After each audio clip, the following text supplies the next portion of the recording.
ਸਿਆਸਤ, ਵਪਾਰ, ਧਰਮ ਅਤੇ ਫਿਲਮ ਜਗਤ ਦੇ ਨਾਲ ਹੁਣ ਕੈਨੇਡਾ ਅਤੇ ਅਮਰੀਕਾ ਦੀ ਹਰ ਵੱਡੀ ਖਬਰ ਦੇ ਲਈ ਹੁਣੇ ਡਾਊਨਲੋਡ ਕਰੋ ਦੇਸ਼ ਦੀ number 1 news app Dainik Savera Times.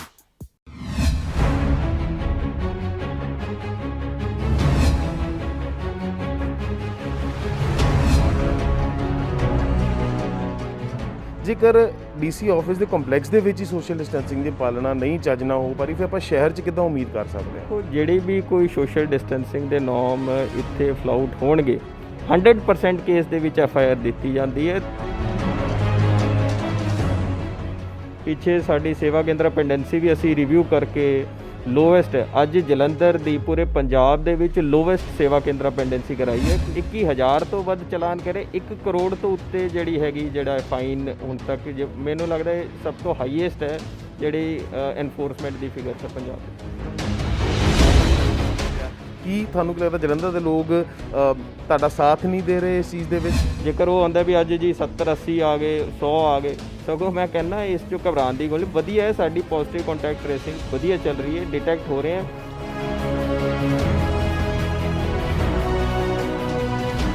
Jalandhar ਦੇ ਵਿੱਚ ਕਰੋਨਾ ਵਾਇਰਸ ਅਤੇ ਕੋਵਿਡ-19 ਪੋਜ਼ਿਟਿਵ ਪੇਸ਼ੈਂਟਸ ਦੀ ਜਿਹੜੀ ਗਿਣਤੀ ਹੈ ਉਹ ਲਗਾਤਾਰ ਵਧਦੀ ਜਾ ਰਹੀ ਹੈ, ਜਿਸ ਦੇ ਉੱਤੇ ਗੱਲ ਕਰੀਏ ਤਾਂ ਜਲੰਧਰ ਦਾ ਪ੍ਰਸ਼ਾਸਨ ਕਿਤੇ ਨਾ ਕਿਤੇ ਮੁਸਤੈਦ ਹੋਣ ਦੀ ਪੂਰੀ ਕੋਸ਼ਿਸ਼ ਕਰ ਰਿਹਾ। ਕੀ ਹਾਲਾਤ ਨੇ ਇਸ ਵੇਲੇ ਜਲੰਧਰ ਸ਼ਹਿਰ ਦੇ, ਇਸ ਬਾਰੇ ਸਾਡੇ ਨਾਲ ਗੱਲ ਕਰਨ ਲਈ ਮੌਜੂਦ ਨੇ ਜਲੰਧਰ ਸ਼ਹਿਰ ਦੇ ਡਿਪਟੀ ਕਮਿਸ਼ਨਰ ਘਨਸ਼ਾਮ ਥੋਰੀ। ਅਸੀਂ ਇਹਨਾਂ ਨਾਲ ਗੱਲਬਾਤ ਕਰਦੇ ਹਾਂ, ਜਾਣਨ ਦੀ ਕੋਸ਼ਿਸ਼ ਕਰਦੇ ਹਾਂ। ਕੁਝ ਸਾਡੇ ਸਵਾਲ ਨੇ, ਕੁਝ ਉਹਨਾਂ ਦਾ ਜਵਾਬ ਜ਼ਰੂਰ ਲਵਾਂਗੇ। ਥੋੜੀ ਸਾਹਿਬ, ਤੁਹਾਡਾ ਬਹੁਤ ਬਹੁਤ ਸਵਾਗਤ ਹੈ ਜੀ ਦੈਨਿਕ ਸਵੇਰਾ TV ਤੇ। ਪਹਿਲਾ ਸਵਾਲ ਥੋੜੀ ਸਾਹਿਬ ਮੇਰਾ ਇਹੀ ਹੈ ਕਿ ਸੋਸ਼ਲ ਡਿਸਟੈਂਸਿੰਗ ਜਿਹੜੀ ਹੈ ਉਹ ਕਰੋਨਾ ਵਾਇਰਸ ਦੇ ਬਚਾਅ ਦੇ ਵਿੱਚ ਬਹੁਤ ਅਹਿਮ ਰੋਲ ਇਸ ਵੇਲੇ ਅਦਾ ਕਰ ਰਹੀ ਹੈ। ਜੇਕਰ ਗੱਲ ਕੀਤੀ ਜਾਵੇ, ਤੁਹਾਡਾ ਵੀ ਇਹ ਕਹਿਣਾ ਹੈ ਕਿ ਜਦੋਂ ਟੈਸਟਿੰਗ ਵਧਦੀ ਹੈ ਤੇ ਕੋਵਿਡ-19 ਦੇ ਪੇਸ਼ੈਂਟਸ ਪੋਜ਼ਿਟਿਵ ਆਉਣ ਦੀ ਜਿਹੜੀ ਚਾਂਸਿਸ ਹੈ ਉਹ ਜ਼ਿਆਦਾ ਹੋ ਜਾਂਦੇ ਨੇ। ਪਰ ਜੇਕਰ ਦੇਖਿਆ ਜਾਵੇ, ਆਪਾਂ DC ਕੰਪਲੈਕਸ ਦੀ ਗੱਲ ਕਰੀਏ, DC ਕੰਪਲੈਕਸ ਦੇ ਬਾਹਰ ਵੀ ਦੇਖੀਏ ਤਾਂ ਲਗਾਤਾਰ ਜਿਹੜੇ ਨੇ ਲੋਕਾਂ ਦਾ ਰਸ਼ ਕਾਫੀ ਦੇਖਣ ਨੂੰ ਮਿਲਦਾ। ਜੇਕਰ DC ਆਫਿਸ ਦੇ ਕੰਪਲੈਕਸ ਦੇ ਵਿੱਚ ਹੀ ਸੋਸ਼ਲ ਡਿਸਟੈਂਸਿੰਗ ਦੀ ਪਾਲਣਾ ਨਹੀਂ ਚੱਜ ਨਾਲ ਹੋ ਪਾ ਰਹੀ, ਫਿਰ ਆਪਾਂ ਸ਼ਹਿਰ 'ਚ ਕਿੱਦਾਂ ਉਮੀਦ ਕਰ ਸਕਦੇ ਹਾਂ? ਦੇਖੋ, ਜਿਹੜਾ ਸੋਸ਼ਲ ਡਿਸਟੈਂਸਿੰਗ ਦੇ ਨੋਰਮਸ ਉਸ ਚੀਜ਼ ਨੂੰ ਕੇਸਿਸ ਨੂੰ ਪਿੱਛੇ ਵੀ ਅਸੀਂ ਇੱਕ ਆਫਿਸ ਸਰਕੂਲਰ ਹੁਣ ਜਾਰੀ ਕੀਤਾ। ਇੱਕ ਤਾਂ ਜਿਹੜਾ ਅਸੀਂ ਸਟਾਫ ਨੂੰ ਰੈਸ਼ਨਲਾਈਜ਼ ਕਰਕੇ ਉਹਦਾ 50% ਰੋਟੇਸ਼ਨ, ਕਿਉਂਕਿ ਉਹਦੇ ਦੋ ਫਾਇਦੇ ਹੋਣੇ। ਇੱਕ ਤਾਂ ਸਾਡੇ ਬੈਕਅਪ ਪਲਾਨ ਵੀ ਰਹਿਣਾ ਚਾਹੀਦਾ, ਕਿਉਂਕਿ ਗਵਰਨਮੈਂਟ ਵੱਲੋਂ ਹਦਾਇਤ ਆ ਗਈ ਹੈ ਕਿ ਜਿੰਨੇ ਵੀ ਸਾਡੇ ਆਫਿਸਰ ਹੈ ਜੇਕਰ ਕਿਸ ਨੂੰ ਕੋਵਿਡ ਹੋ ਜਾਂਦਾ ਤਾਂ ਉਹਨੂੰ ਰਿਪਲੇਸ ਕਰਨ ਲਈ ਕੀ ਸਟ੍ਰੈਟਜੀ ਹੈ ਉਸ ਦੇ ਲਈ। ਪਲੱਸ ਜਦੋਂ ਸਟਾਫ ਵੀ ਤੁਸੀਂ ਰੈਸ਼ਨਲਾਈਜ਼ ਕਰੋਗੇ ਤਾਂ ਉਹਦੇ ਨਾਲ ਵੀ ਸੋਸ਼ਲ ਡਿਸਟੈਂਸ ਦੀ ਕੰਪਲਾਇੰਸ ਬੈਟਰ ਹੋ ਜਾਂਦੀ ਹੈ। ਦੂਜਾ, ਅਸੀਂ ਫਿਰ ਹੋਰ ਜਿਹੜੇ ਪਬਲਿਕ ਡੀਲਿੰਗ ਨਾਲ ਵੱਧ ਰਿਹਾ ਸੀਗਾ, ਮੰਗ ਪੱਤਰ ਵੀ ਅਸੀਂ ਹੁਣ ਈਮੇਲ ਰਾਹੀਂ ਲੈਣ ਲੱਗੇ ਹਾਂ। ਸਿਮਿਲਰਲੀ ਜਿਹੜੀ ਪਬਲਿਕ ਦੀ ਕੰਪਲੇਂਟਸ ਹੈ ਉਹਨੂੰ ਵੀ ਅਸੀਂ ਮਾਰਕ ਕਰਕੇ ਜਿਹੜਾ ਫਿਜ਼ੀਕਲ ਸਿਗਨੇਚਰ ਤੋਂ ਬਚਾਏ ਉਹਦਾ ਫੈਕਸੀਮਿਲੀ ਸਿਗਨੇਚਰ ਨਾਲ ਨਿਪਟਾਰਾ ਕਰ ਰਹੇ, ਜਿਸ ਦੇ ਨਾਲ ਇਹ ਕੋਵਿਡ ਦਾ ਸੰਕਰਮਣ ਘੱਟ ਸਕੇ ਅਤੇ ਲੋਕਾਂ ਦੀ ਪ੍ਰੋਬਲਮਸ ਦਾ ਵੀ ਨਿਪਟਾਰਾ ਹੋ ਸਕੇ। ਪਿੱਛੇ ਸਾਡੀ ਸੇਵਾ ਕੇਂਦਰ ਪੈਂਡੈਂਸੀ ਵੀ ਅਸੀਂ ਰਿਵਿਊ ਕਰਕੇ ਲੋਵੈਸਟ ਅੱਜ ਜਲੰਧਰ ਦੀ ਪੂਰੇ ਪੰਜਾਬ ਦੇ ਵਿੱਚ ਲੋਵੈਸਟ ਸੇਵਾ ਕੇਂਦਰ ਪੈਂਡੈਂਸੀ ਕਰਾਈ ਹੈ, ਕਿਉਂਕਿ ਅਸੀਂ ਚਾਹੁੰਦੇ ਵੀ ਪਬਲਿਕ ਨੂੰ ਆਉਣਾ ਹੀ ਕਿਉਂ ਪਵੇ DC ਆਫਿਸ। ਜੇਕਰ ਕਿਸੇ ਦਾ ਮੁਟੇਸ਼ਨ ਦਾ ਨਿਪਟਾਰਾ ਹੋ ਰਿਹਾ ਹੈ ਸੇਵਾ ਕੇਂਦਰਾਂ ਦੇ ਵਿੱਚ ਤੇ ਆਉਣ ਦੀ ਲੋੜ ਹੀ ਨਾ ਪਵੇ ਪਬਲਿਕ ਦਾ ਰੂਟੀਨ ਦੇ ਵਿੱਚ। ਸਿਮਿਲਰਲੀ ਅਸੀਂ ਹੋਰ ਲੱਗੇ ਹੋਏ ਵੀ ਖਾਸ ਕਰ RTO ਆਫਿਸ ਦੀ ਵੀ ਹੁਣ RTO ਸਾਹਿਬ ਨੂੰ ਕੋਵਿਡ ਹੋਇਆ, ਕਿਉਂਕਿ ਉਹ ਵੀ ਮੇਰੇ ਧਿਆਨ ਦੇ ਵਿੱਚ ਹੈ ਵੀ ਉੱਥੇ ਵੀ ਅਸੀਂ ਚਾਹਾਂਗੇ ਵੀ ਕਿੱਦਾਂ ਕੰਮ ਦੀ ਜਿਹੜੀ ਹੈਗੀ ਨਾ ਉਹਨੂੰ ਡਾਊਨ ਪੈਂਡੈਂਸੀ ਨੂੰ ਥੱਲੇ ਲੈ ਕੇ ਆਈਏ। DC ਸਾਹਿਬ, ਤੁਹਾਡੇ ਵੱਲੋਂ ਜਲੰਧਰ ਦੇ ਹੁਣ ਹਾਲਾਤ ਸੁਧਾਰਨ ਦੇ ਚੱਕਰ ਦੇ ਵਿੱਚ ਹਾਲਾਤ ਸੁਧਾਰ ਦੇ ਸਟੈਪ ਚੱਕਦਿਆਂ ਹੋਇਆਂ ਕੰਟੇਨਮੈਂਟ ਜ਼ੋਨ ਅਤੇ ਮਾਈਕਰੋ ਕੰਟੇਨਮੈਂਟ ਜ਼ੋਨਸ ਦੀ ਜਿਹੜੀ ਘੋਸ਼ਣਾ ਕੀਤੀ ਜਾਂਦੀ ਹੈ। ਕੰਟੇਨਮੈਂਟ ਜ਼ੋਨਸ ਦੀ ਅਤੇ ਮਾਈਕਰੋ ਕੰਟੇਨਮੈਂਟ ਤੇ ਤੁਹਾਡੀ ਮੀਟਿੰਗਸ ਵੀ ਆਪਾਂ ਸੁਣੀਆਂ ਸੀਗੀਆਂ, ਉਹ 'ਚ ਤੁਸੀਂ ਕਿਹਾ ਸੀ ਕਿ ਇਹਨਾਂ ਜ਼ੋਨਸ ਦੇ ਵਿੱਚ ਕਰਫਿਊ ਵਾਲਾ ਮਾਹੌਲ ਇੱਕ ਹਿਸਾਬ ਦਾ ਹੋਣਾ ਚਾਹੀਦਾ। ਬਟ ਫਿਰ ਵੀ ਇਹਨਾਂ ਕੰਟੇਨਮੈਂਟ ਜ਼ੋਨ ਅਤੇ ਮਾਈਕਰੋ ਕੰਟੇਨਮੈਂਟ ਜ਼ੋਨ ਦੇ ਵਿੱਚ ਸਰੇਆਮ ਲੋਕ ਘੁੰਮਦੇ ਨੇ, ਲੋਕ ਘਰੋਂ ਬਾਹਰ ਨਿਕਲਦੇ ਨੇ, ਆਪਣੇ ਕੰਮਾਂ ਕਾਰਾਂ ਨੂੰ ਵੀ ਜਾਂਦੇ ਨੇ। ਜੇ ਆਪਾਂ ਗੱਲ ਕਰੀਏ ਜੇ ਕੰਟੇਨਮੈਂਟ ਜ਼ੋਨ ਹੈ ਅਤੇ ਉਹਦੇ ਤੋਂ ਲੋਕ ਬਾਹਰ ਵੀ ਨਿਕਲ ਰਹੇ ਨੇ, ਫਿਰ ਕਿਸ ਤਰੀਕੇ ਦੇ ਨਾਲ ਇਸ ਕਰੋਨਾ ਨੂੰ ਰੋਕਿਆ ਜਾ ਸਕਦਾ? ਦੇਖੋ, ਇੱਕ ਇਹ ਗੱਲ ਸਮਝਣ ਲਈ ਮੈਨੂੰ ਲੱਗਦਾ ਕਈ ਲੋਕਾਂ ਨੂੰ ਇਹ ਕਨਫਿਊਜ਼ਨ ਹੈ ਕਿ ਮਾਈਕਰੋ ਕੰਟੇਨਮੈਂਟ ਜ਼ੋਨ ਜੇਕਰ ਕੋਈ ਇਲਾਕਾ ਘੋਸ਼ਿਤ ਹੋ ਗਿਆ ਤਾਂ ਉਹ ਇਲਾਕਾ ਪੂਰਾ ਸੀਲ ਹੋ ਜਾਣਾ। ਉਹ ਜੇਕਰ ਇਲਾਕੇ ਦੇ ਵਿੱਚ ਇੱਕ ਪਰਟੀਕੂਲਰ ਆਬਾਦੀ ਸੀਲ ਕੀਤੀ ਜਾਂਦੀ, ਨਾ ਕਿ ਉਹ ਪੂਰਾ ਇਲਾਕਾ।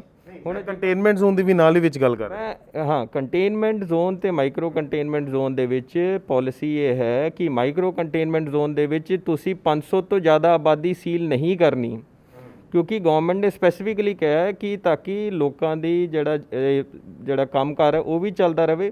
ਪਲੱਸ ਇਸ ਚੀਜ਼ ਨੂੰ ਜਿੱਥੇ, ਕਿਉਂਕਿ ਅਸੀਂ ਸਿਵਲ ਇੰਚਾਰਜ ਲਗਾਇਆ, ਪੁਲਿਸ ਇੰਚਾਰਜ ਹੈ, ਪਿੱਛੇ ਮੈਨੂੰ ਥੋੜ੍ਹੀ ਜਿਹੀ ਕੰਪਲੇਨ ਆਈ ਸੀਗੀ, ਉਦੋਂ ਅਸੀਂ ਸਾਰੇ SHOs ਨੂੰ ਵੀ ਬੁਲਾਇਆ ਤੇ ਡੀਸੀਪੀ ਵੀ ਸੀਗੇ ਉੱਥੇ, ਉਹਨਾਂ ਨੂੰ ਅਸੀਂ ਫਿਰ ਇੱਕ ਸਿਸਟਮ ਲਗਾਇਆ ਵੀ ਲੌਗ ਬੁੱਕ ਲਗਾਓ ਤੁਸੀਂ, ਤੇ ਜਿਹੜਾ ਉਸ ਏਰੀਆ ਦਾ ਐਸਐਚਓ ਹੈ ਉਹ 3 ਵਾਰ ਜਾ ਕੇ ਲੌਗ ਬੁੱਕ ਦੇ ਵਿੱਚ ਐਂਟਰੀ ਕਰੂਗਾ ਕਿਸ ਟਾਈਮ ਗਏ ਸੀ, ਕਿ ਜਿੱਦਾਂ ਅਸੀਂ ਇਲੈਕਸ਼ਨ ਦੇ ਵਿੱਚ ਲੌਗ ਬੁੱਕ ਫੋਲੋ ਕਰਦੇ ਪ੍ਰੋਪਰ, ਤਾਂ ਕਿ ਜਿਹੜਾ ਮਾਈਕਰੋ ਕੰਟੇਨਮੈਂਟ ਜ਼ੋਨ ਤੋਂ ਕੋਈ ਬਾਹਰ ਨਾ ਜਾਵੇ।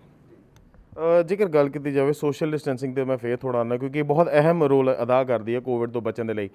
ਧਰਨੇ ਜਿਹੜੇ ਲੱਗਣੇ ਉਹਨਾਂ ਤੇ ਪਾਬੰਦੀ ਲਗਾਈ ਸੀ ਕਿ ਧਰਨੇ ਨਹੀਂ ਲਗਾ ਸਕਦੇ, ਕਿਉਂਕਿ ਸੋਸ਼ਲ ਡਿਸਟੈਂਸਿੰਗ ਦੇ ਉੱਤੇ ਸਾਨੂੰ ਜਿਹੜਾ ਹੈ ਉਹ ਸੋਸ਼ਲ ਡਿਸਟੈਂਸ ਦਿਖਾ ਕੇ ਕਰੋਨਾ ਤੋਂ ਬਚਣ ਦੀ ਪੂਰੀ ਕੋਸ਼ਿਸ਼ ਕਰਨੀ ਹੈ। ਧਰਨੇ ਨਹੀਂ ਲਗਾਏ ਜਾ ਰਹੇ ਸਨ, ਧਰਨਿਆਂ ਦੀ ਪਾਬੰਦੀ ਦਿੱਤੀ ਗਈ ਸੀ, ਬਟ ਫਿਰ ਵੀ ਦੇਖਿਆ ਜਾਂਦਾ ਹੈ ਬਹੁਤ ਸਾਰੀ ਜਿਹੜੇ ਪਾਰਟੀਆਂ ਦੇ ਨੁਮਾਇੰਦੇ ਨੇ ਉਹ ਤੁਹਾਡੇ ਹੀ ਆਫਿਸ ਦੇ ਬਾਹਰ ਆ ਕੇ ਧਰਨਾ ਦਿੰਦੇ ਨੇ ਔਰ ਇੱਕ ਵੱਡੇ ਇਕੱਠ ਦੇ ਵਿੱਚ ਆਉਂਦੇ ਨੇ, ਠੀਕ ਹੈ। ਉਸ ਟਾਈਮ ਤੇ ਸੋਸ਼ਲ ਡਿਸਟੈਂਸਿੰਗ ਦੀ ਪੂਰੀ ਜਿਹੜੀ ਇਹ ਭੰਗੀ ਉਹ ਦੇਖੀ ਜਾਂਦੀ ਹੈ, ਫਿਰ ਤੁਹਾਡੇ ਵੱਲੋਂ ਉਹਨਾਂ 'ਤੇ ਕੋਈ ਖਾਸ ਐਕਸ਼ਨ ਵੀ ਨਹੀਂ ਕੀਤਾ ਦਿਖਦਾ ਪਿਆ। ਕੀ ਕੋਈ ਪਾਰਟੀਆਂ ਦਾ ਕੋਈ ਤੁਹਾਨੂੰ ਪ੍ਰੈਸ਼ਰ ਹੈ ਜਾਂ ਫਿਰ ਕਿਸੇ ਚੀਜ਼ ਦਾ ਡਰ?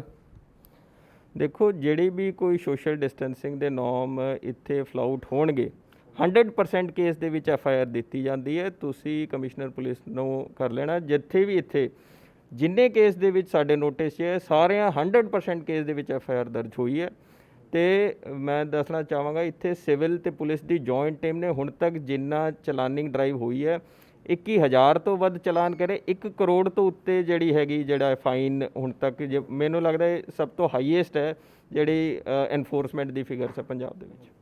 ਜੇਕਰ ਮੈਂ ਗੱਲ ਕਰਾਂ ਹੁਣ ਪੈਂਡੈਮਿਕ ਦਾ ਟਾਈਮ ਚੱਲ ਰਿਹਾ, ਲਾਕਡਾਊਨ ਦਾ ਟਾਈਮ, ਐਤਵਾਰ ਨੂੰ ਵੀ ਲਾਕਡਾਊਨ ਲਗਾਇਆ ਜਾਂਦਾ ਹੈ, ਤੇ ਹੁਣ ਦੇਖਿਆ ਜਾਵੇ ਤੇ ਇੱਕ ਸਾਨੂੰ ਤਾਰਾ 144 ਵੀ ਲੱਗ ਜਾਂਦੀ ਹੈ ਜਦੋਂ ਰਾਤੀ 10 ਤੋਂ ਲੈ ਕੇ ਸਵੇਰੇ 5 ਦਾ ਟਾਈਮ ਹੋ ਜਾਂਦਾ, ਕਿਉਂਕਿ ਕਰਫਿਊ ਦਾ ਮਾਹੌਲ ਹੀ ਪੂਰਾ ਬਣਾਇਆ ਜਾਂਦਾ ਹੈ।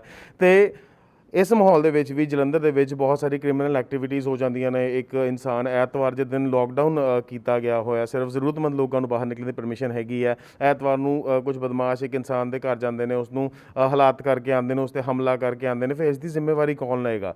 ਪੁਲਿਸ ਪ੍ਰਸ਼ਾਸਨ ਕਿੱਥੇ ਹੈ ਉਹਦੀ? ਹਾਲਾਂਕਿ ਉਹ ਉਸ ਤੋਂ ਬਾਅਦ ਤਾਂ ਕਾਰਵਾਈ ਹੁੰਦੀ ਹੈ, ਬਟ ਉਹ ਘਟਨਾ ਅੰਜਾਮ ਹੀ ਕਿਉਂ ਦਿੱਤੀ ਗਈ ਜਦ ਲਾਕਡਾਊਨ ਚੱਲਦਾ ਪਿਆ? ਦੇਖੋ, ਇਹਦਾ ਤਾਂ ਮੈਨੂੰ ਲੱਗਦਾ ਤੁਹਾਨੂੰ ਬੈਟਰ ਹੈ, commissioner police will be able to better answer you on this, but we will take up such issues. But in general ਜੇਕਰ ਤੁਸੀਂ ਕ੍ਰਾਈਮ ਦਾ ਟ੍ਰੈਂਡ ਦੇਖੋਗੇ, in lockdown has reduced significantly, not just in Jalandhar but over Punjab, ਜੇਕਰ ਤੁਸੀਂ overall numbers compare ਕਰੋਗੇ। But yes, ਇਹ ਜਿੱਦਾਂ stray incidents ਕਿੱਦਾਂ ਅਵੋਇਡ ਕੀਤੇ ਜਾ ਸਕਦੇ ਆ, ਮੈਂ ਵੀ ਕਮਿਸ਼ਨਰ ਪੁਲਿਸ ਨਾਲ ਟੇਕ ਅਪ। ਦੇਖੋ, ਕੱਲ ਦਾ ਵੀ ਇੱਕ ਸੀਨ ਸਾਹਮਣੇ ਆਇਆ ਕਿ ਇੱਕ ਬਾਰ ਦੇ ਵਿੱਚ, ਹਾਲਾਂਕਿ ਬਾਰਸ ਦੀ ਪਰਮਿਸ਼ਨ ਨਹੀਂ ਦਿੱਤੀ ਗਈ, ਇੱਕ ਬਾਰ ਦੇ ਵਿੱਚ ਲੋਕ ਉੱਥੇ ਬਿਠਾ ਕੇ, ਉਹਨਾਂ ਦਾ ਓਨਰ ਵੀ ਉੱਥੇ ਬਿਠਾ ਕੇ ਉਹਨਾਂ ਨੂੰ ਲਿਕਰ ਕੰਜ਼ਿਊਮ ਕਰਾ ਰਿਹਾ ਸੀਗਾ। ਹੋਰ ਵੀ ਜਿਹੜੇ ਬਾਰ ਦੇ ਵਿੱਚ ਫੈਸਿਲਿਟੀ ਪ੍ਰੋਵਾਈਡ ਕੀਤੀ ਜਾਂਦੀ ਹੈ ਉਹ ਵੀ ਉੱਥੇ ਪ੍ਰੋਵਾਈਡ ਕੀਤੀ ਜਾ ਰਹੀ ਸੀ। ਆਈ ਸ਼ੋਰ ਜੇਕਰ ਇਸ ਟਾਈਪ ਦਾ ਕੇਸ ਹੈ ਤਾਂ ਉੱਥੇ ਜ਼ਰੂਰ FIR under the relevant section along with the epidemics act ਵੀ ਉਸ 'ਚ ਦਰਜ ਹੋਈ। ਜੇਕਰ ਥੋੜ੍ਹੀ ਸਾ ਮੈਂ ਗੱਲ ਕਰਾਂ, ਜਿਹੜੇ ਤੁਸੀਂ ਚਲਾਨਾਂ ਦੀ ਗੱਲ ਕੀਤੀ ਹੈ, ਜੋ ਕੱਲ ਤੱਕ ਦਾ ਆਫੀਸ਼ੀਅਲ ਰਿਕਾਰਡ ਸਾਡੇ ਤੱਕ ਪਹੁੰਚਿਆ ਸੀਗਾ, ਮਗਰ ਉਸ ਦੀ ਗੱਲ ਕਰਾਂ ਤੇ ਲਗਭਗ 17,368 ਚਲਾਨ ਸਿਰਫ ਮਾਸਕ ਨਾ ਪਾਉਣ ਕਰਕੇ ਕੀਤੇ ਗਏ ਨੇ, ਜਿਸ ਦੀ ਕੁੱਲ ਰਾਸ਼ੀ 80.26 ਲੱਖ ਦੇ ਕਰੀਬ ਦੀ ਜਿਹੜੀ ਹੈ ਜਮ੍ਹਾਂ ਕੀਤੀ ਗਈ ਹੈ ਚਲਾਨਾਂ ਦੇ ਰੂਪ ਦੇ ਵਿੱਚ। ਐਡੀ ਵੱਡੀ ਰਾਸ਼ੀ ਤੁਸੀਂ ਆਪ ਵੀ ਕਿਹਾ ਕਿ ਤੁਸੀਂ ਆਪ ਵੀ 1 ਕਰੋੜ ਦਾ ਜਿਹੜਾ ਇੱਕ ਉਹ ਟੋਟਲ ਮੇਰੇ ਖਿਆਲ ਨਾਲ ਹੋਏਗਾ ਦੱਸਿਆ। ਕੀ ਤੁਹਾਨੂੰ ਕੀ ਲੱਗਦਾ ਜਲੰਧਰ ਦੇ ਲੋਕ ਤੁਹਾਡਾ ਸਾਥ ਨਹੀਂ ਦੇ ਰਹੇ ਇਸ ਚੀਜ਼ ਦੇ ਵਿੱਚ, ਕਿਉਂਕਿ ਇੰਨੀ ਵੱਡੀ ਚਲਾਨ ਦੀ ਰਾਸ਼ੀ ਆਪਣੇ ਆਪ 'ਚ ਆਉਣਾ ਇੱਕ ਸਵਾਲ ਖੜਾ ਕਰਦੀ ਹੈ? ਦੇਖੋ, ਇਹ ਤਾਂ ਦੋਨੋਂ ਪਾਸੇ ਹੀ ਕਰ ਸਕਦੇ ਹੋ। ਜੇਕਰ ਇਹ ਅਮਾਊਂਟ ਘੱਟ ਹੁੰਦੀ ਤਾਂ ਪੋਸੀਬਲ ਸਵਾਲ ਹੋ ਸਕਦਾ ਵੀ ਇਨਫੋਰਸਮੈਂਟ ਨਹੀਂ ਚੱਲ ਰਹੀ, ਕੰਪਲਾਇੰਸ, ਕਿਉਂਕਿ ਮੈਂ ਤਾਂ ਆਪ ਵੀ ਜਦੋਂ ਵੀ ਫੀਲਡ ਦੇ ਵਿੱਚ ਨਿਕਲਦਾ ਮੈਂ ਆਪ ਵੀ ਇੱਕ ਨਿਗਾਹ ਜੀ ਰੱਖਦਾ। ਬਾਏ ਐਂਡ ਲਾਰਜ ਚੰਗੀ ਕੰਪਲਾਇੰਸ ਹੈ ਤੁਹਾਡੇ, ਆਲਮੋਸਟ ਮੈਨੂੰ ਜਿਹੜੇ 95% ਲੋਕ ਹੀ ਹਮੇਸ਼ਾ ਮਾਸਕ ਤੋਂ ਵੇਅਰ ਕੀਤਾ ਹੋਇਆ ਹੁੰਦਾ, ਪਰ 5% ਵੀ ਕਾਫੀ ਵੱਡਾ ਨੰਬਰ ਹੋ ਜਾਂਦਾ। ਇਹ ਜਿਹੜੀ ਮੈਂ ਤੁਹਾਨੂੰ ਫਿਗਰ ਦੱਸ ਰਿਹਾ, ਇਹ ਨਾ ਹੀ ਇਕੱਲੇ ਕਮਿਸ਼ਨਰੇਟ ਦੀ ਨਹੀਂ, ਐਸਐਸਪੀ ਰੂਰਲ ਦੀ ਵੀ ਮਿਲਾ ਕੇ ਜਿਹੜੀ ਹੈਗੀ, ਮੈਂ ਵੀ ਪੂਰੀ ਡਿਸਟ੍ਰਿਕਟ ਦੀ ਗੱਲ ਕਰ ਰਿਹਾ। ਹਾਂਜੀ। ਪਲੱਸ ਇਹਦੇ ਵਿੱਚ ਅਪਾਰਟ ਫਰੋਮ ਜਿਹੜੀ ਪੁਲਿਸ ਹੈ, ਅਸੀਂ ਚਲਾਨ ਬੁੱਕ ਸਿਵਲ ਸਰਜਨ ਆਫਿਸ ਤੋਂ ਛਪਵਾ ਕੇ ਸਾਡੇ ਸਾਰੇ ਵੀਡੀਓਜ਼, ਸਾਰੇ ਐਸਡੀਐਮਸ ਉਹਨਾਂ ਨੂੰ ਵੀ ਦਿੱਤੇ ਹੋਏ। ਠੀਕ ਹੈ, ਹੌਲੀ ਹੌਲੀ ਮੈਂ ਦੇਖ ਰਿਹਾ ਕੰਪਲਾਇੰਸ ਬੈਟਰ ਹੁੰਦੀ ਜਾ ਰਹੀ ਹੈ, ਐਂਡ ਖਾਸ ਕਰ ਜ਼ਰੂਰੀ ਵੀ ਹੈ ਕਿਉਂਕਿ ਜਿਸ ਟਾਈਪ ਦੇ ਹਾਲਾਤਾਂ ਤੋਂ ਆਪਾਂ ਗੁਜ਼ਰ ਰਹੇ ਹਾਂ ਅੱਗੇ, ਐਂਡ ਐਪੀਡੈਮਿਕ ਦਾ ਟ੍ਰੈਂਡ ਹੈ, ਇੱਕ ਵਾਰ ਤਾਂ ਇਹ ਪੀਕ ਕਰਕੇ ਹੀ ਫਿਰ ਪਲੈਟਿਊ ਹੁੰਦਾ ਹੈ। ਇਹ ਜਿਹੜਾ ਤੁਸੀਂ ਦੇਖੋਗੇ ਕੋਈ ਦਿੱਲੀ, ਬੰਬੇ, ਜਿੱਥੇ ਵੀ ਇਹ ਪੀਕ ਕਰ ਰਿਹਾ ਹੈ, ਜਦੋਂ ਤੁਹਾਡੇ ਇੱਕ ਪਰਸੈਂਟੇਜ ਮੰਨ ਲਓ ਫਰਜ਼ ਕਰੋ 30-35% ਤੱਕ ਜਦੋਂ ਪੋਜ਼ਿਟਿਵ ਆਉਣਗੇ, ਉਸ ਤੋਂ ਬਾਅਦ ਹੀ ਉਮੀਦ ਹੈ। ਸੋ ਉਦੋਂ ਤੱਕ ਮੈਂ ਸਾਰਿਆਂ ਨੂੰ ਅਪੀਲ ਵੀ ਕਰਾਂਗਾ ਵੀ ਆਪਾਂ ਰਲ ਮਿਲ ਕੇ ਐਨਫੋਰਸਮੈਂਟ ਤੋਂ ਜ਼ਿਆਦਾ ਮੈਂ ਹਮੇਸ਼ਾ ਹੀ ਇਹ ਐਮਫਸਾਈਜ਼ ਕਰਦਾ ਵੀ ਸਾਡੀ ਵੋਲੰਟਰੀ ਕੰਪਲਾਇੰਸ ਹੋਣੀ ਚਾਹੀਦੀ। ਆਹੀ ਮੈਂ ਬਾਰ-ਬਾਰ ਅਪੀਲ ਕਰਦਾ। ਜੇਕਰ ਮੈਂ ਗੱਲ ਕਰਾਂ ਡੀਸੀ ਸਾਹਿਬ, ਤੁਸੀਂ ਇਸ ਤੋਂ ਪਹਿਲੇ ਸੰਗਰੂਰ ਦੇ ਵਿੱਚ ਬਤੌਰ ਡੀਸੀ ਆਪਣਾ ਅਹੁਦਾ ਸੰਭਾਲ ਰਹੇ ਸੀ। ਜੇਕਰ ਮੈਂ ਗੱਲ ਕਰਾਂ ਮੌਨਸੂਨ ਦਾ ਸਮਾਂ ਪਿਛਲੇ ਸਾਲ ਵੀ ਸੀਗਾ, ਤੁਸੀਂ ਸੰਗਰੂਰ ਦੇ ਵਿੱਚ ਜਿਹੜਾ ਘੱਗਰ ਲਾਗੇ ਪੈਂਦੀ ਹੈ ਉਸ ਦੇ 'ਚ ਬਾੜ ਨਾ ਆ ਜਾਏ, ਕਿਉਂਕਿ ਉਹ ਵੀ ਬਹੁਤ ਉਫਾਨ 'ਤੇ ਸੀ, ਤੁਸੀਂ ਬੜੇ ਵਧੀਆ ਤਰੀਕੇ ਨਾਲ ਪਲਾਨ ਕਰਕੇ ਉਸ ਨੂੰ ਕੰਟਰੋਲ ਕੀਤਾ ਗਿਆ। ਕਿ ਅਜਿਹੇ ਪਲਾਨ ਕੁਝ ਸਾਨੂੰ ਜਲੰਧਰ ਡਿਸਟ੍ਰਿਕਟ ਲਈ ਵੀ ਦਿਖਣਗੇ, ਕਿਉਂਕਿ ਜਲੰਧਰ ਵੀ ਕਿਸੇ ਵਕਤ ਜਾਂ ਪਿਛਲੇ ਸਾਲ ਦੀ ਗੱਲ ਕਰਾਂ ਤਾਂ ਬਾੜ ਪ੍ਰਭਾਵਿਤ ਰਹਿ ਚੁੱਕਾ। ਜੀ ਜਲੰਧਰ ਮੈਂ ਤਾਂ ਸਮਝਾਂਗਾ ਈਵਨ ਸੰਗਰੂਰ ਤੋਂ ਵੀ ਬਹੁਤ ਜ਼ਿਆਦਾ ਸੈਂਸਿਟਿਵ ਹੈ, ਕਿਉਂਕਿ ਜਿਹੜਾ ਡਿਸਚਾਰਜ ਹੈ ਇਹ ਸਤਲੁਜ ਦਰਿਆ ਦਾ ਉਹ ਘੱਗਰ ਤੋਂ 10 ਗੁਣਾ ਤੋਂ ਵੀ ਜ਼ਿਆਦਾ ਹੈ। ਇੱਥੇ ਲਗਭਗ 2,80,000 ਕਿਊਸੈਕਸ ਦਾ ਡਿਸਚਾਰਜ ਸੀਗਾ ਅਤੇ ਅਸੀਂ ਡੇਲੀ ਰਿਵਿਊ ਕਰ ਰਹੇ ਹਾਂ ਫਲੱਡ ਸਿਚੁਏਸ਼ਨ ਨੂੰ। ਐਂਡ ਇਸ ਦਾ ਸਭ ਤੋਂ ਜ਼ਿਆਦਾ ਸਾਡੀ ਸੈਟਿਸਫੈਕਸ਼ਨ ਦੀ ਗੱਲ ਇਹ ਹੈ ਕਿ ਭਾਖੜਾ ਜਿਹੜਾ ਮੇਨ ਰਿਜ਼ਰਵਾਇਰ ਲੈਵਲ ਹੈ ਉਹ ਅੱਜ ਵੀ ਮੈਂ ਸਵੇਰੇ ਦੇਖਿਆ ਪਿਛਲੇ ਸਾਲ ਤੋਂ ਅੱਜ ਦੀ ਡੇਟ ਤੋਂ 23 ਫੁੱਟ ਉਹ ਥੱਲੇ। ਸੋ ਉੱਥੇ ਵੀ BML ਲੈਵਲ 'ਤੇ ਵੀ ਕਾਫੀ ਇਹਦੀ ਮੈਨੇਜਮੈਂਟ ਹੋ ਰਹੀ ਹੈ। ਸਾਡੇ ਜਿਹੜੇ ਇੱਕ ਜਾਨੀਆਂ ਦੇ ਵਿੱਚ ਮੇਜਰ ਬ੍ਰੀਚ ਸੀਗੀ ਪਿਛਲੇ ਸਾਲ ਸਤਲੁਜ ਦਰਿਆ 'ਤੇ 22 ਟੋਟਲ ਮੇਜਰ ਐਂਡ ਮਾਈਨਰ ਬ੍ਰੀਚਿਸ ਹੋਈਆਂ। ਮੈਂ ਪੂਰੇ 2 ਦਿਨ ਲਗਾਏ। ਇੱਕ ਵਾਰ ਮੈਂ ਫਗਵਾੜਾ ਡਰੇਨੇਜ ਡਿਵੀਜ਼ਨ ਦੇ ਵਿੱਚ ਜਾ ਕੇ ਦੇਖਿਆ, ਬਾਅਦ ਦੇ ਵਿੱਚ ਜਲੰਧਰ ਡਰੇਨੇਜ ਸ਼ਾਹਕੋਟ ਏਰੀਆ ਸਾਰਾ, ਅਤੇ ਉੱਥੇ ਜਿਹੜੇ ਮਹਿਕਮੇ ਕੋਲ ਕੰਮ ਹੈ ਉਹ ਮੁਕੰਮਲ ਹੋ ਚੁੱਕੇ ਨੇ। ਬਾਕੀ ਜਿਹੜਾ ਕੁਝ ਰਹਿੰਦਾ ਕੰਮ ਹੈ ਉਹ 20 ਤਰੀਕ ਤੱਕ ਦੀ ਡੈਡਲਾਈਨ ਉਹਨਾਂ ਨੂੰ ਦਿੱਤੀ ਹੈ। ਨਰੇਗਾ ਤੋਂ ਵੀ ਕੰਮ ਕਰਾ ਰਹੇ ਉੱਥੇ, ਪਲੱਸ ਇੱਕ ਉੱਥੇ ਅੱਗੇ ਜਿਹੜਾ ਗਿੱਦੜ ਪਿੰਡੀ ਦੇ ਵਿੱਚ ਬਾਬਾ ਸੀਚੇਵਾਲ ਜੀ ਦੇ ਨਾਲ ਉੱਥੇ ਵੀ ਮੈਂ ਜਾ ਕੇ ਵਿਜ਼ਿਟ ਕਰਕੇ ਆਇਆ ਸੀਗਾ। ਉਹਨਾਂ ਨੂੰ ਥੋੜ੍ਹਾ ਸਹਿਯੋਗ ਜਿੰਨਾ ਕੁ ਅਸੀਂ ਕਰ ਸਕਦੇ ਸੀਗੇ ਪ੍ਰਾਈਵੇਟਲੀ ਪਾਇਆ ਉਹਨਾਂ ਨਾਲ ਵੀ, ਅਤੇ ਲਗਾਤਾਰ ਅਸੀਂ ਇਹਦੇ ਵਿੱਚ ਕੰਮ ਚੱਲ ਰਿਹਾ। ਸਾਨੂੰ ਪੂਰੀ ਉਮੀਦ ਹੈ ਜਿੱਥੇ ਜਿੱਥੇ ਬ੍ਰੀਚਿਸ ਲਾਸਟ ਈਅਰ ਹੋਈ ਸੀ ਉਸ ਤੋਂ ਜਿਹੜਾ ਬੰਦ ਦਾ ਲੈਵਲ ਹੈ ਹੁਣ 4-5 ਫੁੱਟ ਵਧਾ ਲਿਆ ਅਸੀਂ। ਪਲੱਸ ਪਿੱਛੇ ਤੋਂ ਰਿਜ਼ਰਵਾਇਰ ਲੈਵਲ ਵੀ ਲੋ ਮੇਨਟੇਨ ਕੀਤਾ ਜਾ ਰਿਹਾ ਤਾਂ ਕਿ ਸਾਡੇ ਕੋਲ ਬਫਰ ਹੋਵੇ, ਅਤੇ ਅਸੀਂ ਆਸ ਕਰਦੇ ਵੀ ਇਹ ਸਾਨੂੰ ਇਸ ਵਾਰ hopefully there should be no flood situation. ਕਿਉਂਕਿ ਅੱਗੇ ਜਿਹੜਾ ਰੇਲਵੇ ਸਪੈਨ ਦੇ ਹੇਠਾਂ ਬ੍ਰਿਜ ਦੇ ਹੇਠਾਂ 21 ਸਪੈਨ ਸੀਗੇ, ਪਿਛਲੀ ਵਾਰ ਉਸ 'ਚੋਂ 3 ਹੀ ਚੱਲਦੇ ਪਏ ਸੀਗੇ। ਉਹਦਾ ਵੀ ਇੱਕ ਰੀਜ਼ਨ ਰਿਹਾ, ਜਦੋਂ ਗਿੱਦੜ ਪਿੰਡੀ ਦੇ ਵਿੱਚ ਉੱਥੇ ਪਾਣੀ ਨੂੰ ਡਾਫ ਲੱਗ ਗਿਆ ਅਤੇ ਉਹਦੀ ਮਾਰ ਪਿੱਛੇ ਪਈ, ਬੰਦ 'ਤੇ ਜ਼ੋਰ ਪਿਆ ਅਤੇ ਬ੍ਰੀਚ ਹੋਣ ਦਾ ਇੱਕ ਰੀਜ਼ਨ ਸੀਗਾ। ਬਾਬਾ ਸੀਚੇਵਾਲ ਜੀ ਨੂੰ ਮੈਂ ਪਰਸੋਂ ਵੀ ਮਿਲਿਆ ਜਦੋਂ ਆਏ ਹੋਏ ਸੀਗੇ, ਅਤੇ ਉੱਥੇ ਹੁਣ ਸਾਰੇ ਹੀ ਚੱਲ ਪਏ ਹੈ, 1-2 ਸਪੈਨ ਰਹਿੰਦੇ ਤਾਂ ਹੁਣ ਪਾਣੀ ਦਾ ਉਹ ਵੀ ਸਾਨੂੰ ਪ੍ਰੋਬਲਮ ਉਮੀਦ ਹੈ ਵੀ ਘੱਟ ਆਊਗੀ ਉੱਥੋਂ। ਤੁਸੀਂ ਕਿਹਾ ਕਿ ਮਨਰੇਗਾ ਦੀ ਸਕੀਮ ਦੇ ਤਹਿਤ ਹੁਣ ਇਹਨਾਂ ਬੰਨਾਂ ਦਾ ਕੰਮ ਚੱਲਦਾ ਪਿਆ ਹੈ। ਜੇਕਰ ਮੈਂ ਗੱਲ ਕਰਾਂ ਤੁਸੀਂ ਬੰਦ ਦੀ ਵੀ ਲਾਸਟ ਟਾਈਮ ਕਾਫੀ ਦਿੱਕਤ ਆਈ ਸੀਗੀ। 1 ਸਾਲ ਦਾ ਗੈਪ ਨਿਕਲ ਗਿਆ ਉਸ ਮਤਲਬ ਬਾੜ ਨੂੰ ਨਿਕਲੇ ਹੋਏ, ਸਾਲ ਪੂਰਾ ਹੋ ਗਿਆ, ਮੌਨਸੂਨ ਦੁਬਾਰ ਤੋਂ ਆ ਗਿਆ, ਪੂਰਾ 1 ਸਾਲ ਇਸ 'ਤੇ ਕੰਮ ਨਹੀਂ ਕੀਤਾ ਗਿਆ। ਹੁਣ ਜਦੋਂ ਮੌਨਸੂਨ ਸਿਰ 'ਤੇ ਆਇਆ ਖਲੋਤਾ, ਉਸ ਤੋਂ ਪਹਿਲਾਂ ਤੁਸੀਂ ਮਨਰੇਗਾ ਤੋਂ ਵੀ ਕੰਮ ਲੈ ਰਹੇ ਹੋ। ਹਾਲਾਂਕਿ ਇਹ ਸੈਂਟਰ ਸਰਕਾਰ ਦੀ ਜਿਹੜੀ ਸਕੀਮ ਹੈ, ਹਰ ਚੀਜ਼ ਸੈਂਟਰ ਸਰਕਾਰ ਤੋਂ ਆਉਣੀ ਹੈ, ਇਹਦਾ ਪੇ ਵੀ ਸੈਂਟਰ ਸਰਕਾਰ ਤੋਂ ਹੀ ਆਉਣਾ, ਫਿਰ ਵੀ ਇੰਨਾ ਟਾਈਮ ਕਿਉਂ ਲਿਆ ਗਿਆ ਕਿ ਮੌਨਸੂਨ ਨੂੰ ਸਿਰ 'ਤੇ ਆਉਣ ਦਿੱਤਾ ਗਿਆ, ਫਿਰ ਤੁਸੀਂ ਮਨਰੇਗਾ ਤੋਂ ਕੰਮ ਲਿੱਤਾ ਗਿਆ? ਇਹੀ ਕੰਮ ਪਿਛਲੇ ਸਾਲ ਦੇ ਵਿੱਚ ਵੀ ਕੀਤਾ ਜਾ ਸਕਦਾ ਸੀਗਾ। ਦੇਖੋ ਪੁਰਾਣਾ ਆਈ ਐਮ ਸ਼ੋਰ, ਕਿਉਂਕਿ ਮੇਰੇ ਕੋਲ ਡੇਟਾ ਆਫ ਹੈਂਡ ਹੈ ਨਹੀਂ, ਕਿਉਂਕਿ ਅਸੀਂ ਜਦੋਂ ਸਤਲੁਜ ਦੇ ਵਿੱਚ ਲਗਾਤਾਰ ਚੱਲ ਰਿਹਾ ਸੀਗਾ ਕੰਮ ਘੱਗਰ ਦੇ ਉੱਤੇ, ਉੱਥੇ ਨਰੇਗਾ ਦੀ ਅਸੀਂ ਲਗਾਤਾਰ ਪਿਛਲੇ 3-4 ਮਹੀਨਿਆਂ ਤੋਂ ਕਰ ਰਹੇ ਸੀਗੇ। ਇੱਥੇ ਵੀ ਜਦੋਂ ਦਾ ਮੈਂ ਚਾਰਜ ਸੰਭਾਲਿਆ, ਹੁਣ ਕੱਲ੍ਹ ਵੀ ਅਸੀਂ ਪ੍ਰੈਸ ਨੋਟ ਦਿੱਤਾ ਡਿਟੇਲ ਦੇ ਵਿੱਚ ਕਿੰਨਾ ਕੰਮ ਹੋਇਆ। ਇਨਫੈਕਟ ਮੈਂ ਇਹਨਾਂ ਨੂੰ ਅਪਾਰਟ ਫਰੋਮ ਜਿਹੜਾ ਅਸੀਂ ਐਮਟੀ ਸੀਮੈਂਟ ਬੈਗ ਨੂੰ ਕਰਕੇ ਸਟਰੈਂਥਨ ਕਰਦੇ, ਉਸ ਤੋਂ ਇਲਾਵਾ ਮੈਂ ਕਿਹਾ ਜੇਕਰ ਆਪਾਂ ਰਿਵੇਟਮੈਂਟ ਦਾ ਕੰਮ ਕਰ ਸਕਦੇ, ਰਿਵੇਟਮੈਂਟ ਦੇ ਵਿੱਚ ਤੁਸੀਂ ਪੱਥਰ ਉਹ ਤਾਰਾਂ ਨਾਲ ਬਣ ਕੇ ਨਾ ਅਲੋਂਗ ਦੀ ਵੀਕ ਬੈਂਕ ਕਰ ਸਕਦੇ ਹੋ, ਉਹ ਵੀ ਕਿਹਾ ਗਿਆ।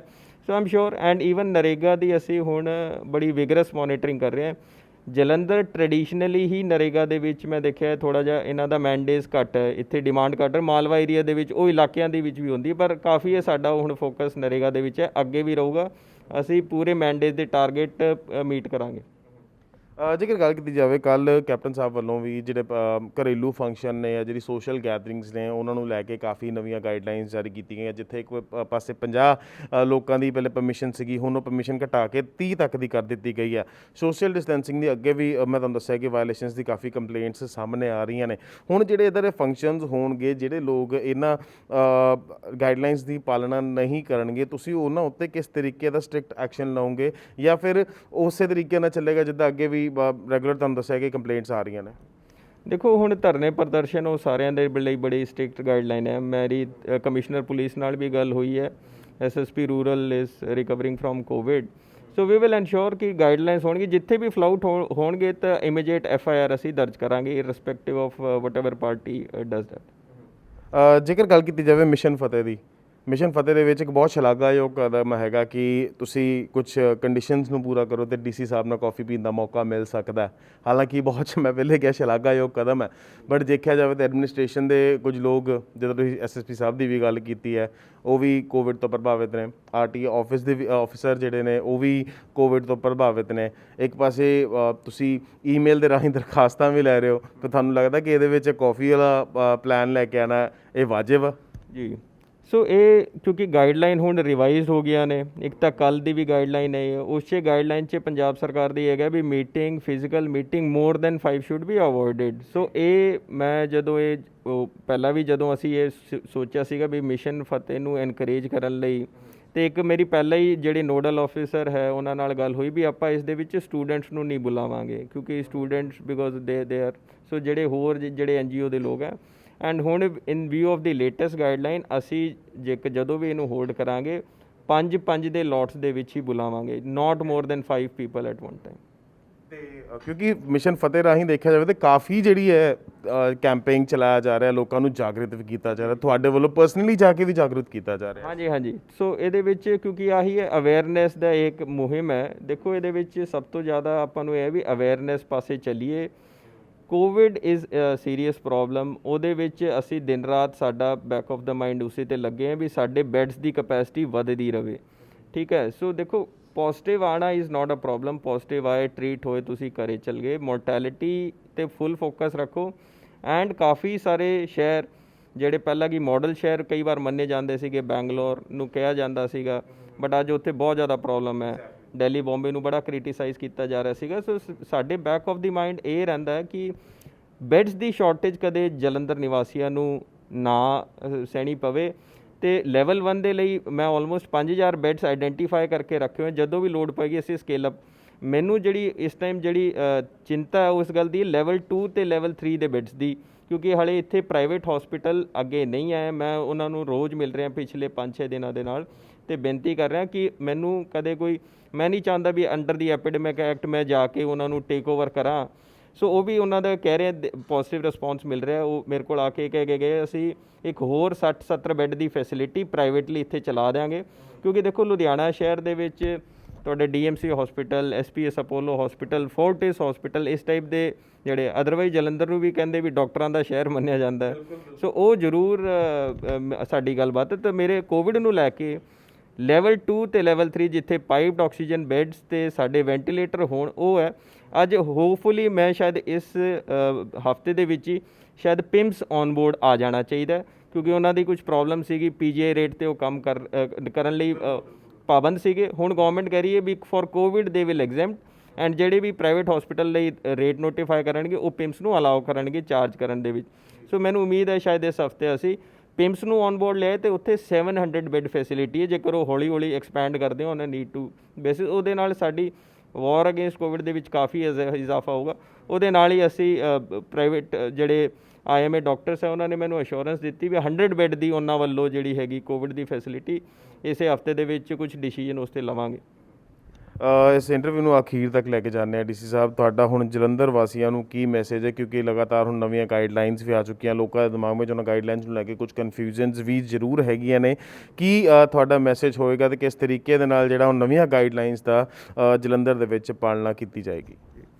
ਸਰ ਦੇਖੋ ਗਾਈਡਲਾਈਨਸ ਤਾਂ ਹੁਣ ਸਾਰੇ ਆਪਣੇ ਉਹਦੇ ਲਈ ਬਣੀ ਹੈ ਵੀ ਆਪਾਂ ਜਿੰਨਾ ਰੈਸਟ੍ਰਿਕਟ ਕਰਾਂਗੇ ਮੂਵਮੈਂਟ, ਕੋਵਿਡ ਦੀ ਪ੍ਰੋਗਰੈਸ਼ਨ ਉਨੀ ਸਲੋ ਹੋਊਗੀ।